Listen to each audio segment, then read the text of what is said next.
For some, silence feels like home. For others, silence feels like a warning. Why does your life finally calm down and your brain whispers something's wrong? Why does peace feel like the plot twist? Let's talk about that beautiful, terrifying silence after chaos.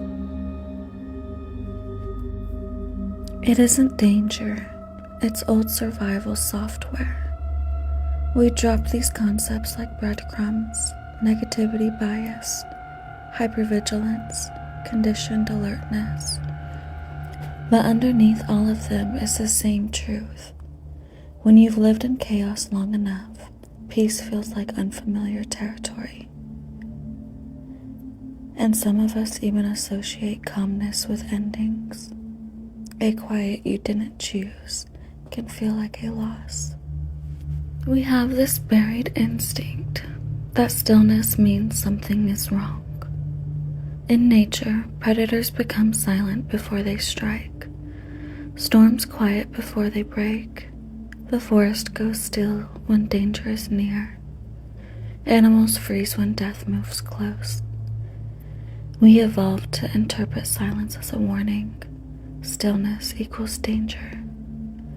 Even today, quiet rooms can feel unnatural to the nervous system, raised on noise. We're surrounded by stories where death is quiet, the soft fade, the peaceful final breath, the world going still. So our minds associate stillness with endings, movement with life, which means peace can feel like something slipping away, even if nothing is ending. In traditions, transcendence is serene, cloud-like, silent. That's beautiful, but it also means quiet equals letting go. Calm equals something being released. So when life becomes calm, the mind can interpret it as something fading, something being lost, something dying, even if what's actually happening is healing. What if stillness isn't death? What if it's rebirth? We don't just carry our own storms, we carry the storms of the people before us. The spinal cord learns. The amygdala fires before thought. The body reacts before the mind understands. These are reflexes shaped by generations, intergenerational encoding of survival patterns. Some of your fear isn't yours. It's wisdom passed down by nervous systems older than your name. And then there's another layer. Some of us don't just fear calm. We thrive in challenge. Pressure feels like purpose. Intensity makes us sharp. Urgency creates clarity. For certain minds, peace feels flat because nothing is sparking the system into motion. Some of us have brains like a pack of barking dogs.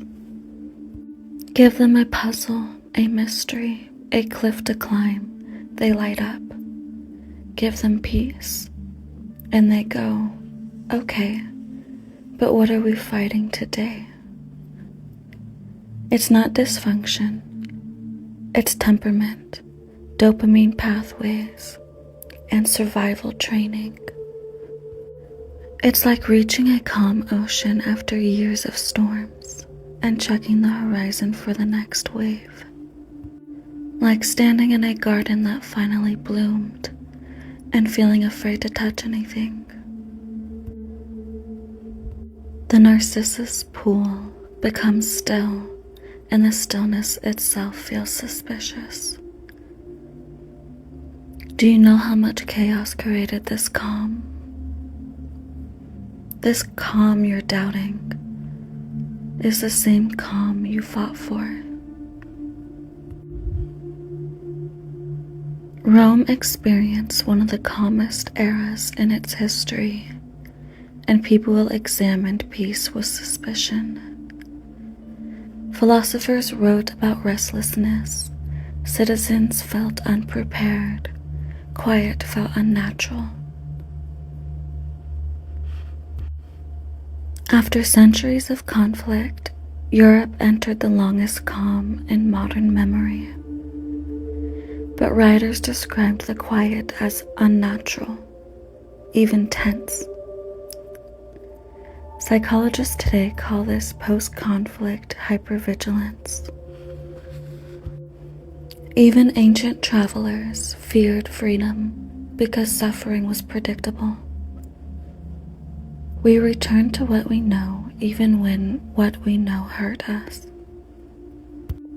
Everything's calm, stable, peaceful.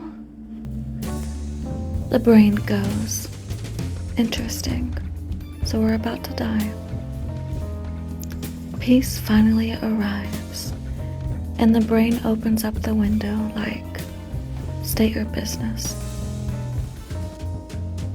And in love, we do the same thing. When affection feels steady, some of us start searching for glitches. He replied quickly, brain, impossible, run diagnostics. He replied slowly, brain, we will now spiral. Some of us bomb through storms, feel closer when there's a mission, feel safer in intensity, not because we want chaos, but because intensity feels like clarity when calmness once felt like risk. Here's the real question. Is your fear a warning or a memory? The body senses misalignment. Calmness can predict collapse. Instincts sharpened by the past experience aren't always wrong. Sometimes your fear is a compass, but sometimes the fear isn't a signal. It's a glitch. The nervous system mistrusts safety. Hypervigilance misfires. Past chaos writes future expectations. Ancestral trauma patterns echo through the body. Sometimes your fear is a memory. You don't have to trust peace yet. You don't have to chase it or hold it too tightly. You just let peace sit beside you. Like a guest you're still learning to understand. The calm isn't the threat, it's the threshold. And sometimes the quiet isn't the danger. Sometimes it's the beginning.